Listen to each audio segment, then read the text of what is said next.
pistola es probablemente el arma más famosa del mundo. Incluso quienes no saben de armas reconocen una K-47 o un Kalashnikov al verla. Hola, soy Vlad Dispara Historia y sé cosas. En mi introducción les mentí. Porque antes que nada, esto no es una K-47, es algo que muchísimas personas confunden. Desde este enfoque, estas armas se conocen como K-47 principalmente por esa razón.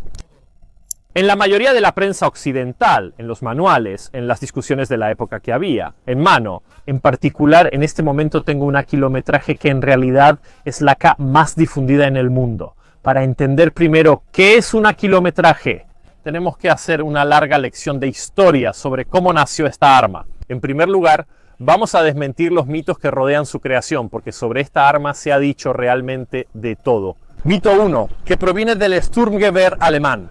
Eso es, una falsedad increíble y que en realidad es muy fácil de demostrar. ¿Quién hizo eso? No es así, no están buscando mitos. En cuanto a su funcionamiento, su fiabilidad, es un arma completamente confiable para los estándares de la época, un poco menos para los estándares actuales. Tal vez. Es un arma que en realidad al inicio de su producción tenía muchísimos y diferentes problemas que se resolvieron precisamente con el modelo AKM. Así que siéntense, espero que esta no sea una lección de historia demasiado corta para su gusto. Les contaremos cómo nació y evolucionó de inmediato.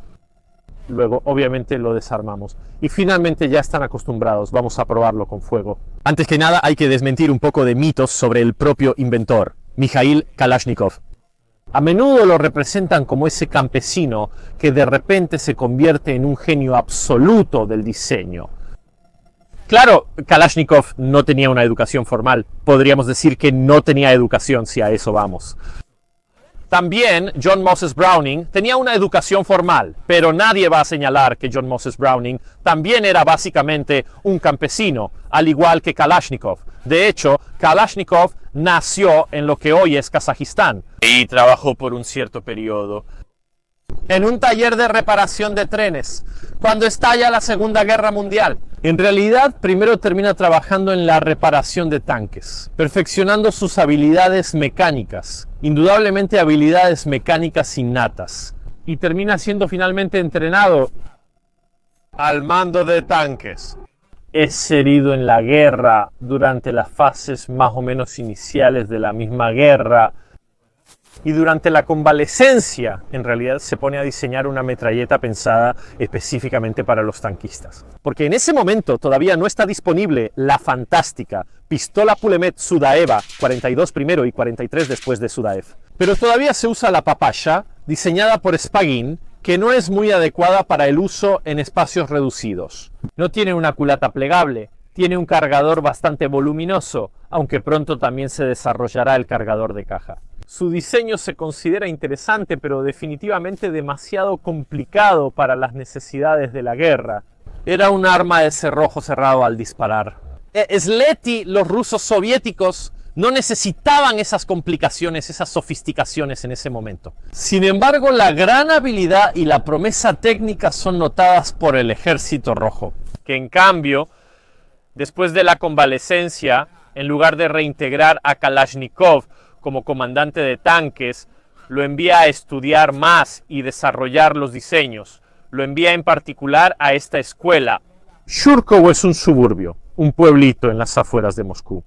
En Shurkovo, que podríamos decir es una especie de escuela técnica, una escuela de diseño. También se hacen prototipos.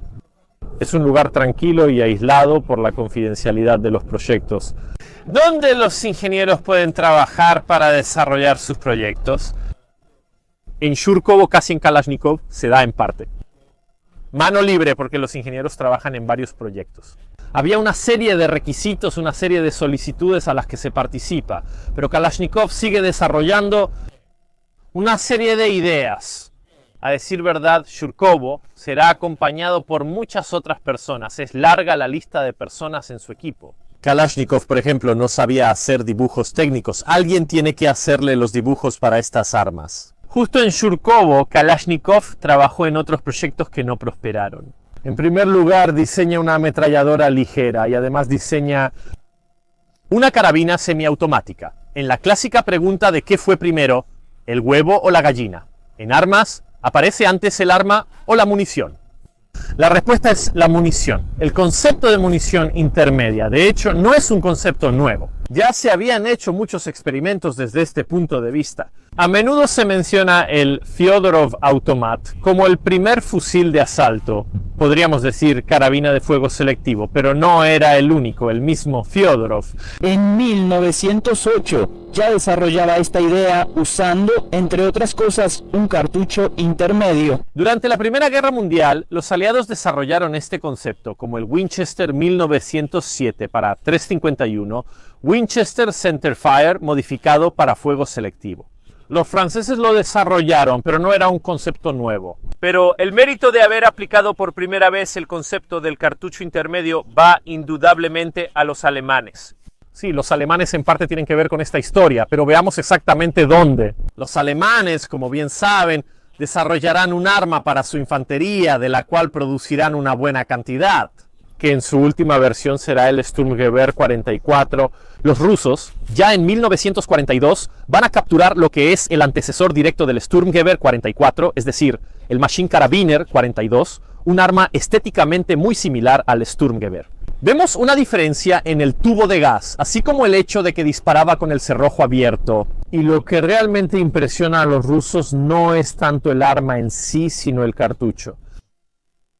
Un Sturmgewehr es un Sturmgewehr, pero no es capaz de aprovechar el cartucho a plena potencia, porque los enfrentamientos a tiro son de 200 a 300 metros como máximo, y desde un punto de vista logístico vale la pena llevar muchas más municiones encima.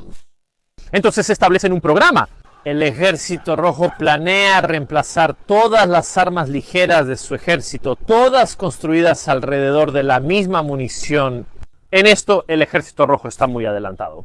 Los rusos usaban los mismos calibres, definidos como diámetro, en sus armas por diversas razones. Consulta el 7.62, que es igual en el Mosin, Tokarev y Nagant. Y querrán hacer lo mismo para el nuevo programa, llevándolo un paso adelante. La misma munición para 4 sistemas de armas diferentes. El arma estándar de la infantería, una carabina semiautomática, un arma que deberá reemplazar a las metralletas, que deberá ser una metralleta en este calibre, una ametralladora ligera, un arma de apoyo de escuadra. Podríamos llamarlo así. Y el cuarto, que en realidad es el único que nunca tendrá un seguimiento real. Una carabina de cerrojo para tropas de segunda y tercera categoría, podríamos decirlo así, para reservas, para conductores. El trabajo inicia principalmente con la munición. De este trabajo saldrá la munición modelo 1943, que es muy similar a la munición de la K de hoy en día. Excepto que en esa versión todavía tiene el casquillo de 41 milímetros de largo. Es algo que cambiará en el 45-46 en el nuevo patrón de la munición, que a pesar de todo mantendrá el nombre de munición modelo 1943.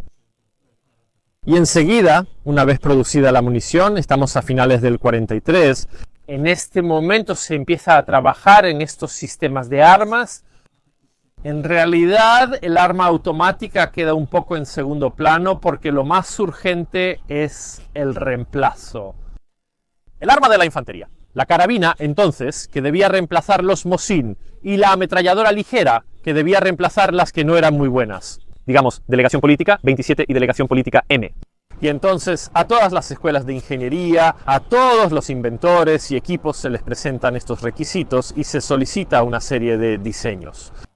Ya vimos la carabina, obviamente será la Samosariadny Karabin System, y Simonova, la ametralladora ligera, también la vimos porque obviamente se trata de la Ruchnoy Pulemiot Degtyaryova. Entonces el proyecto del arma automática se queda un poco rezagado. ¿Por qué?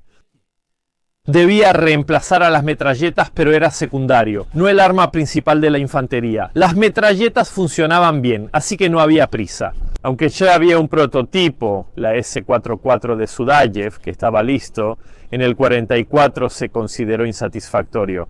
Con el fin de la guerra, los rusos tienen más tiempo. Digamos, ok, detengámonos un momento, hagamos pruebas como se debe. ¿De verdad como se debe tenemos que hacer esto?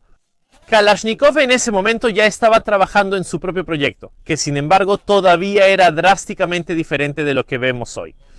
En general, además de que tenía un cerrojo rotativo con 2 tetones de cierre, era muy diferente. Con varios pasos evolutivos llegamos a esto. La K-46 es una de las primeras armas en la fase inicial de pruebas. Aunque exteriormente se parece, es muy diferente, sobre todo en su desmontaje. Por construcción, es completamente diferente el mecanismo del grupo de disparo, que por ejemplo tiene 2 selectores en lugar de 1 al estilo Browning. A eso también llegaremos. El arma de Kalashnikov, junto con las de un tal Bulkin y Dementiev, son consideradas las mejores. Y aquí los rusos dan muchísimos comentarios, le dicen a cada uno de los inventores exactamente qué deberían mejorar en su diseño. A diferencia de Bulkin y Dementiev, que no hacen grandes cambios a sus armas, Kalashnikov modifica profundamente su propio diseño. La K-47 que no estaba afuera. La primera, la que en los papeles se llama K-47, es en muchos aspectos drásticamente diferente de la K-46. Excepto por el cerrojo, porque también, por ejemplo, cambia el sistema de gas con la K-47, y esto bajo recomendación de la comisión que debía elegir esta arma. Se utiliza el famoso sistema de pistón de recorrido largo. La K-46 tiene un pistón corto, más similar al S y KS en ciertos aspectos.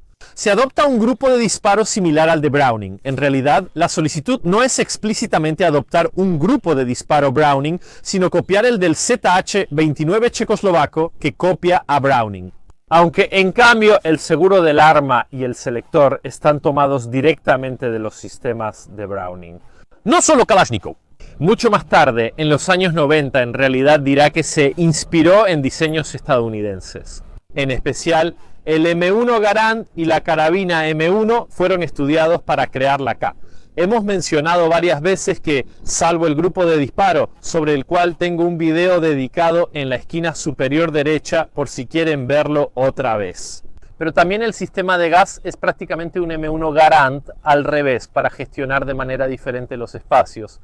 El nuevo AK-47 gusta. Se decide que, como Bulkin y Dementiev no escucharon los consejos de la comisión, el proyecto de Kalashnikov seguirá adelante. Pero todavía estamos lejos de llegar.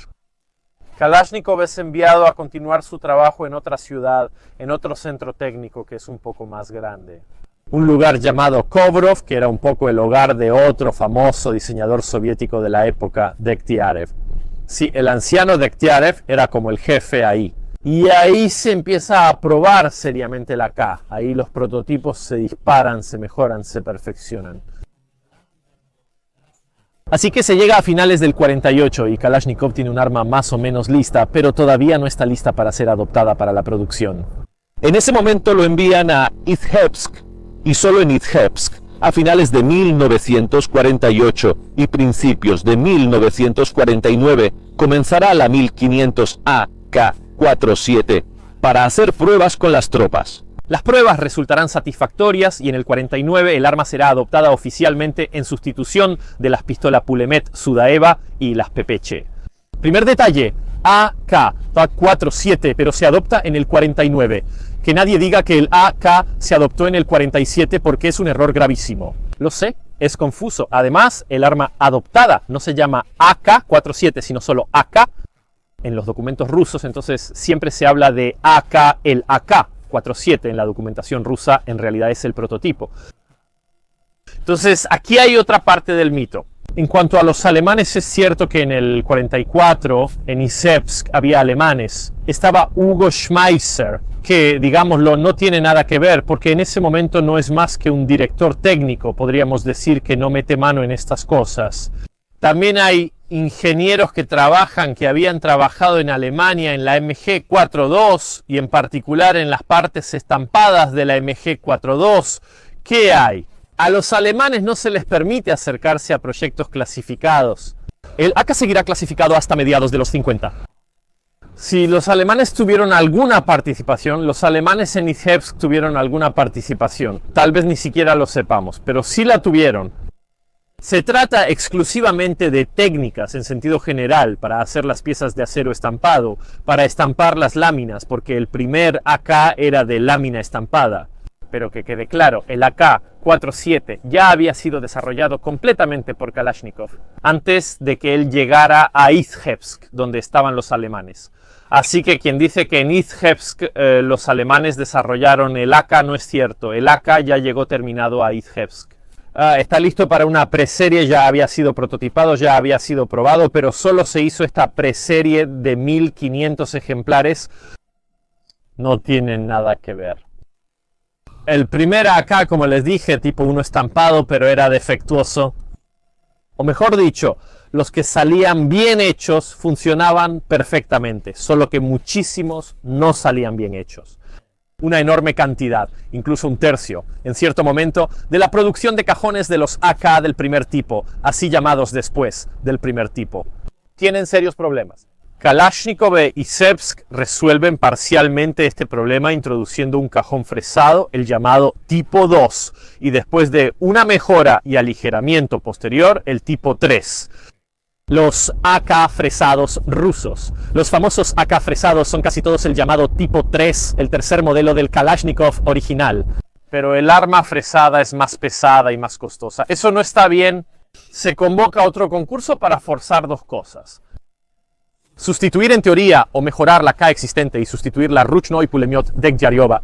Esa arma, como hemos visto, adoptada en tiempo de guerra bastante rápido, ya no era satisfactoria en tiempo de paz.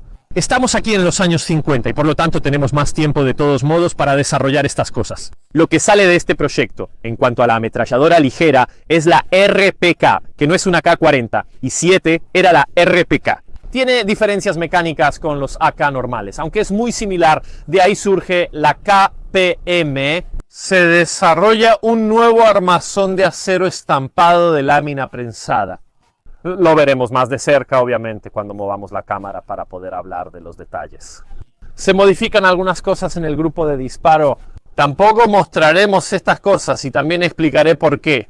Porque hay una pieza que se añadió del AKM que no está en este, porque no está en la mayoría de los desmilitarizados. Aunque es posterior al proyecto AKM, suele asociarse como una modificación del AKM, pero en realidad es una adición tras la aprobación de los AKM originales, este compensador. Los AK tienden a retroceder, tienen un retroceso que va. Mueve el arma a la derecha del tirador y hacia arriba. Entonces este compensador empuja en diagonal hacia arriba a la derecha para empujar hacia abajo a la izquierda. En teoría, la llamarada del disparo. Así que finalmente movamos la cámara, echemos un vistazo de cerca a cómo funciona exactamente y luego, obviamente, lo llevamos para una buena prueba de fuego. Aquí estamos con este gran AKM. Ignoren la suciedad que tiene, estamos filmando esta secuencia después de la prueba de fuego. Lo hemos usado bastante bien, como pueden ver. El AK. Todos los AK son muy similares, aunque rara vez hay dos iguales, en el sentido de que ha habido muchas variantes del AK. Como vimos, es un AKM, no un AK-47. Hablando estrictamente, muchos presentan características muy diferentes. Los controles, en realidad, más o menos en todos, son iguales. Tenemos la palanca que funciona tanto como seguro como selector, cuando está en seguro. Cierra esta abertura donde normalmente se desliza la manija de carga y así impide que entre suciedad. Esto es algo tomado uno a uno de los sistemas Browning, como ya mencioné. Hay un video al respecto sobre esto. El selector luego tiene dos posiciones, la intermedia, que en teoría normalmente sería la automática, y la posición más baja de todas, que sería la semiautomática. En los desmilitarizados, normalmente simplemente la posición intermedia, el arma dispara en semiautomático, el control principal. Obviamente sabemos lo que hace el gatillo, libera un perno interno, lo veremos un poco mejor ahora que desarmamos el arma. El otro control bastante evidente es este. Aquí, para quitar el cargador, tenemos que usar el sistema Nosing Rockback. Es decir, primero debemos colocar el cargador donde está este tetón fijo y luego podremos enganchar la parte trasera. Entonces, adelante y un movimiento firme hacia atrás. Obviamente, para quitarlo, se hace el movimiento contrario. Presionamos esta palanca y así podemos liberar el cargador.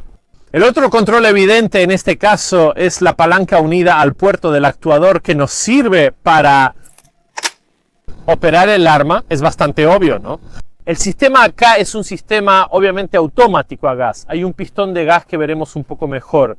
Pistón de recorrido largo, ante todo, ¿qué significa pistón de recorrido largo? El pistón es una sola pieza. Con el puerto actuador recorre toda la longitud del recorrido del cerrojo. Si fuera un pistón de carrera corta, se movería un poco, le daría un empujón al puerto actuador que continuaría por inercia. En cambio, El pistón de carrera larga hace todo el movimiento del cerrojo. Este sistema está definitivamente sobrealimentado, o sea, los AK le dan mucho gas al sistema. Esta es también una de las razones por las que tiene la reputación de ser confiable. Le da tanto gas al sistema que es difícil que no ciclee. Claro, a costa de otras cosas, como por ejemplo la comodidad al disparar, porque de este sistema salen bastantes gases. O marginalmente, uno podría argumentar la precisión, pero esta es un arma militar. Con un ángulo de unos 4 minutos es suficiente para usar hasta 300-400 metros. Detrás está la culata, también hay plegables como las KMS. Aquí tenemos, como pueden ver, un kit de limpieza cómodamente empacado en la culata del arma. Así podemos abrir. Tendremos acceso a varias herramientas útiles. Un botador de pasadores para mantenimiento más profundo, cepillos para distintos componentes, etc. En fin, no todos los AK lamentablemente lo tienen, pero es bastante útil desde este punto de vista. Podemos insertarlo simplemente colocándolo dentro y haciendo que la parte cercana se cierre. Llegaremos al desmontaje. Tenemos que quitar la cubierta superior usando este botón que en realidad es parte de la guía del resorte. Más hacia el centro tenemos las miras que son ajustables. Podemos presionar este botón y ajustar la mira para la distancia que necesitamos.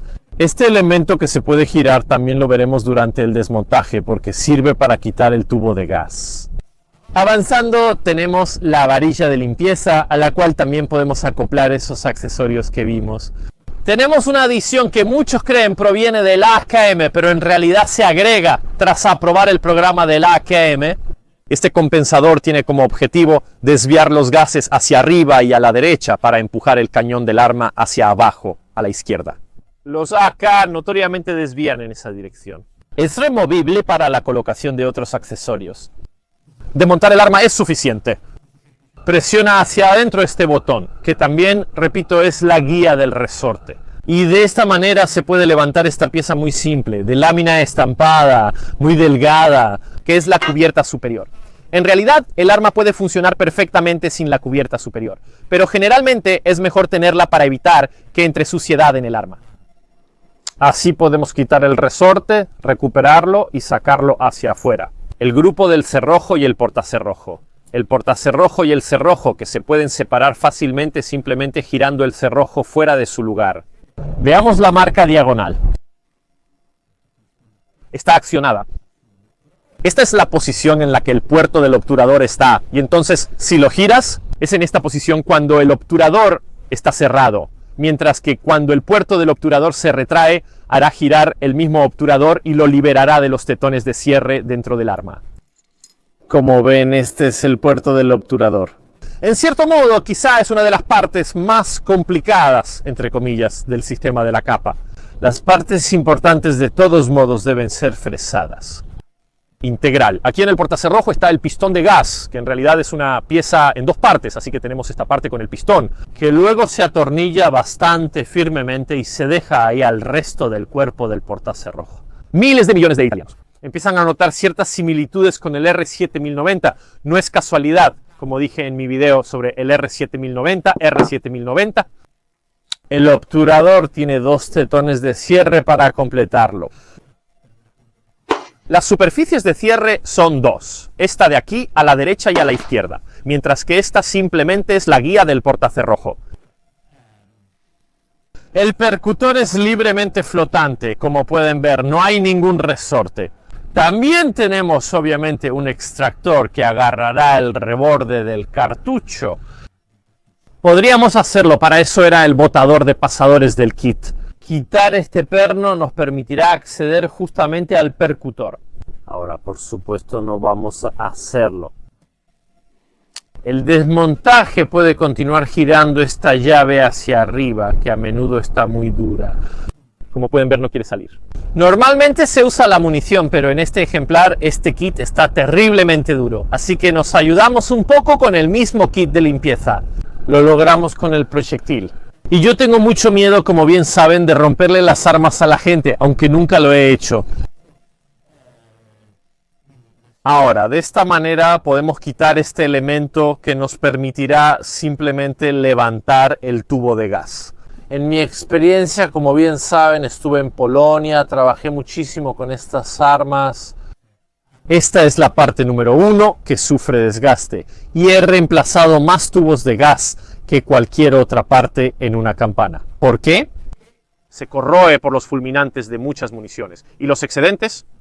No tanto el ruso, pero el chino u otros son corrosivos. Y si el cañón es resistente a la corrosión, el tubo de gas es una porquería, no lo es. No está tratado para ser resistente a la corrosión y regularmente se destruye por completo, también porque es muy delgado por el óxido. En mi experiencia, repito, es la parte número 1 que se va a romper. Ahora quiero que le echen un vistazo a cómo está construida internamente una campana extractora. Estamos tratando con una parte, el cuerpo del arma, que es de una lámina bastante gruesa, estampada y doblada en forma de U. Entonces todo esto es una sola pieza y esta única pieza sostiene dos, uno frontal y uno trasero, lo que en inglés se llama trunnion. He preguntado a muchas personas y nadie sabe traducir esto. Estos bloques fresados, que deben ser más resistentes, también porque la lámina estampada no es capaz de soportar ciertas presiones y tensiones del disparo. Las partes fresadas deben hacerse. ¿Cómo ahorramos? Ponemos insertos dentro de la lámina estampada. Tenemos el inserto trasero sujeto con remaches, sujeto con 2 remaches que a su vez sostiene la culata. Y algo mucho más importante, tenemos el bloque frontal que aquí adentro tiene los tetones de cierre para el cerrojo, que está sujeto al armazón del arma, con 3 remaches. Un truco rápido para diferenciar una K china de una rusa. La rusa tiene 2 remaches arriba y uno abajo, más atrás que los chinos. Son como un triángulo. Les muestro una imagen para que entiendan de qué hablo. El cañón en los AK originales estaba atornillado, eso se consideraba bastante complicado, así que también fue modificado. El cañón simplemente está prensado dentro de este bloque y sostenido con un perno. Quitarla es cosa de armería, obviamente ni siquiera vamos a intentar eso aquí. A todo está unido, como pueden ver el bloque que sostiene luego los órganos de mira. Regresando un momento, aquí también tenemos parte de la lámina, el expulsor del arma y adentro, sostenido por otros pernos, el grupo de disparo. Como pueden ver, cuando presiono el gatillo, el martillo va a golpear el percutor, que normalmente estaría dentro del cerrojo.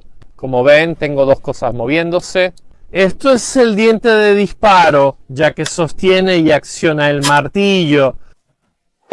Es un buen diente de disparo, el AK dispara limpio desde aquí. Este de aquí atrás, en cambio, se llama desconector. ¿Qué hace el desconector? Mantengo el gatillo presionado. Y el arma recíproca, el martillo va hacia atrás, es atrapado por el desconector y en el momento en que suelto el gatillo, el martillo vuelve al diente de disparo. Así debo soltar el gatillo para disparar de nuevo. ¿Qué función tiene el selector de tiro? ¿Es realmente automático? No hace nada más que quitar el desconector, así que cuando aprieto el gatillo no hay nada. En realidad, lo que mantiene el martillo y permite el fuego automático es un sistema muy simple e ingenioso. Quiero resaltar que otro proceso de la desmilitarización es quitar un componente fundamental de los AK. Estoy bastante en contra de esta parte porque existe un tercer diente de disparo. Ya lo expliqué en mi video sobre el mecanismo de los AK y cómo se copió de Browning. En pocas palabras, aquí a esta altura hay una palanca. Esta palanca es empujada hacia adelante por el portacerrojo. Al final del recorrido, esta palanca mantiene el martillo hacia atrás hasta que el portacerrojo avanza. Es decir, si el cerrojo no está cerrado, el arma no puede disparar. Esto es muy importante para controlar el disparo correcto. Automático, para que el martillo no se libere demasiado pronto. Pero se retira, precisamente para hacer que el arma sea realmente semiautomática y no convertible de nuevo al automático. Otra cosa que falta aquí en este mecanismo de disparo, y es una parte que es un poco un misterio, es un tercer elemento porque en los AKM introdujeron un retardador de cadencia de fuego, que era un elemento al lado aquí del martillo que lo retenía por un breve momento cuando el arma se rearmaba. ¿Saben qué? También en los AKM polacos, todos automáticos obviamente en Polonia porque es legal. Nunca he visto esta pieza en esos obviamente desmilitarizados. No cabe, pero no lo sé, es una parte misteriosa sobre la cual he encontrado poquísima información, así que me gustaría proponerles esto. Tomen su AK. Si tienen AKM no pueden ser AK fresados. Vean si del lado derecho del martillo está este elemento. Les pongo una foto de cómo es, porque me daría mucha curiosidad entender. Contáctenme y díganme de qué año y lugar es el arma y quién la desmilitarizó, para entender qué sucede con estas piezas. Es una historia muy curiosa, es una tontería, pero personalmente estaría contento de poder explicar este misterio. Este video seguro ya está desmonetizado por explicar tanto el mecanismo de disparo. Así que vamos a volver a montar el arma. Insertamos de nuevo el tubo de gas.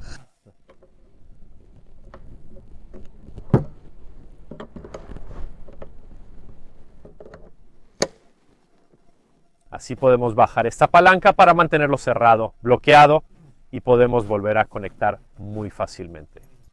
El puerto del obturador al mismo obturador. Insertamos el puerto del obturador y el obturador dentro del arma. Aquí está, volvemos a poner el resorte de recuperación. Antes, cuando trabajaba aquí, todo era más rápido. La cubierta superior se puede insertar así. Perfecto, el kit de limpieza también lo ponemos en su lugar. Esperamos a que cierre la puertita. Aquí está. Y el arma. En realidad es nueva, lista para usarse. Esto es sobre el desmontaje de campo usando las herramientas incluidas. Se puede quitar y cambiar el percutor, es algo bastante importante que se pueda hacer en el campo.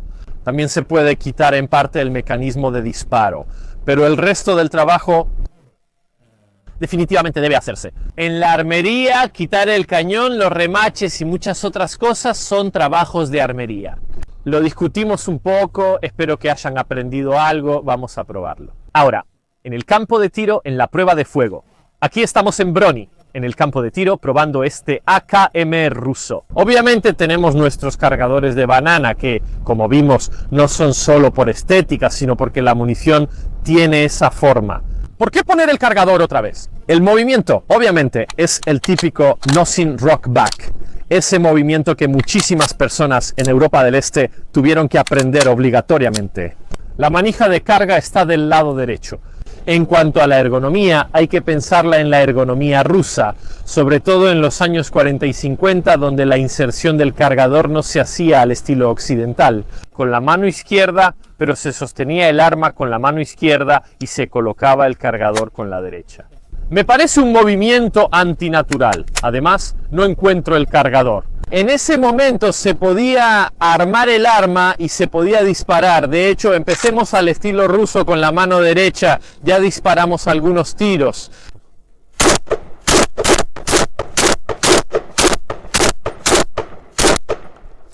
El arma carece de retén de corredera. Al vaciar el cargador, este se puede retirar. Repito, con la derecha, un movimiento terriblemente antinatural para mí. Tomamos el otro cargador que tengo aquí en el bolsillo. Siempre he encontrado mucho más cómodo manejar este tipo de arma sosteniéndola con la derecha. A menudo en una posición donde ya podemos disparar y operar todo con la izquierda. Lo que significa que luego hay que manipular la palanca de carga siempre con la izquierda. Entonces, cargador insertado. O desde arriba, un movimiento que no me gusta. O simplemente pasando el brazo por debajo del arma podemos cargarla y disparar. El arma desde este punto de vista es muy sencilla en su uso, no hay sorpresas en absoluto. Yo soy un gran fan de los AEK, considero las armas Arma Light Rifle son más modernas, especialmente en ergonomía. Pero el AEK es definitivamente el arma que mejor conozco. A veces me preguntan, Vlad, si hubiera una invasión zombie, ¿qué eliges? Esto no porque lo considere superior, sino porque lo conozco definitivamente mejor, sobre todo en sus detalles internos, como ya hemos visto un poco. Probémoslo otra vez, porque realmente es una alegría. Para usarlo,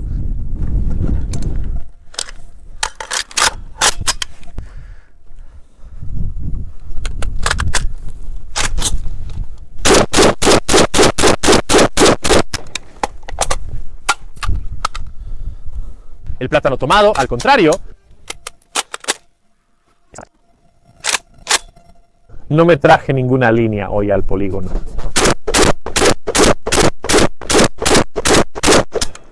Encontrar el cargador, en cambio, es terrible. ¿Cómo qué? En caso de que se nos acaben las municiones y, en nuestro caso, nuestro comandante sea particularmente sádico, tenemos una herramienta muy útil para hacer muchas cosas. En realidad, quizá es más útil para abrir latas de comida en conserva, o con su funda es útil para cortar, por ejemplo, el alambre de púas. Pero si realmente queremos hacernos daño, podemos montar la bayoneta en el cañón. Solo para hacer un poco de espectáculo. Estéticamente hablando, obviamente vamos a probarlo de nuevo de esta manera, con la cámara en la cabeza, sobre todo.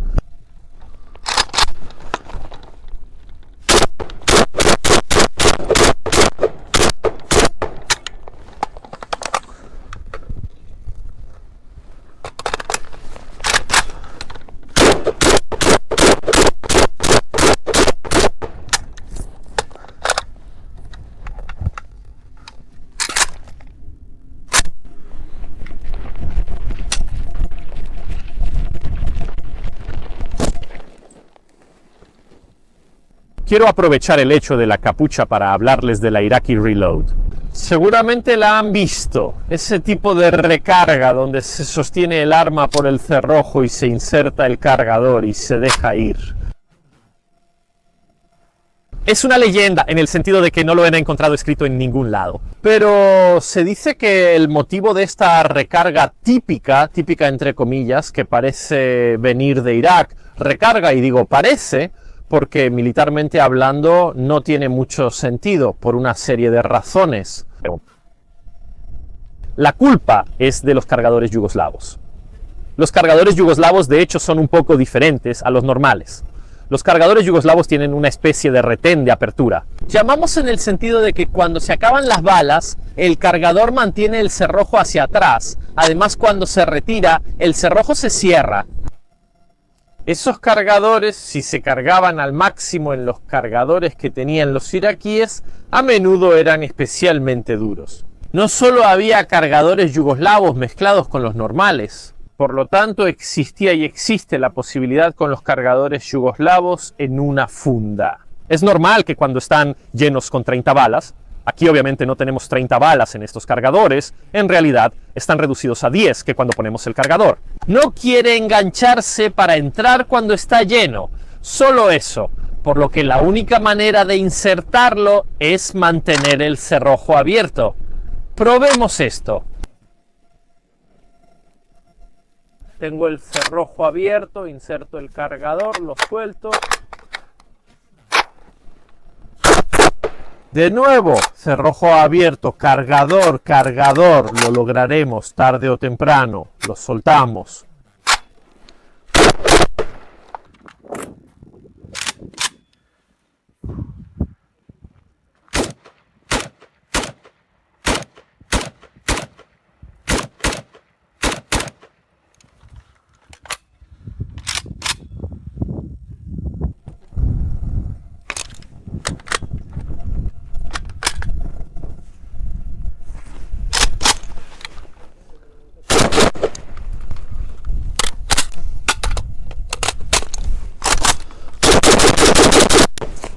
Gracias a todos por ver este video. Como siempre, recuerden que estos videos son posibles gracias a personas como ustedes.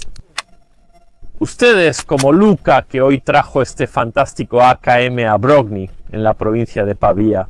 Si dejan like y comentario, es probable que este video esté desmonetizado. Porque miren, los Kalashnikov son feos y malos. Ustedes que me apoyan en plataformas como Tipeee y Patreon, hacer estas cosas no es para nada gratis, cuesta mucho dinero, cuesta mucho tiempo, y honestamente sin su apoyo, este canal de verdad, no lo digo en broma, no sería posible. Así que gracias a todos. Si también les interesa apoyarnos, les recuerdo que la tienda tiene unas camisetas fantásticas. Como pueden ver, disparo y sé cosas sobre dispararse bastante, así que échenle un vistazo al enlace, está en la descripción. Nosotros como siempre nos vemos en la próxima.